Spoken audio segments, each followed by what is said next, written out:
Sorry about that. This is part 2. I saw this.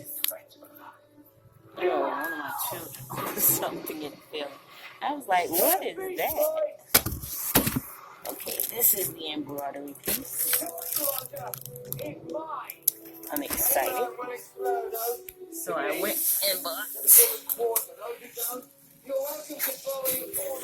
some, that's my mom, some stabilizer and this big thing so I can start sewing some things too, making some stuff that my children like.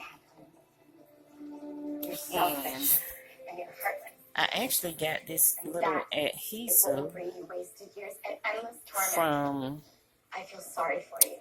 the Dollar Tree, so I'm gonna use that. And I have some little things of material, and I'm gonna show you my first project, but I'll probably record it tomorrow. Doing it tomorrow. It's this little hoodie.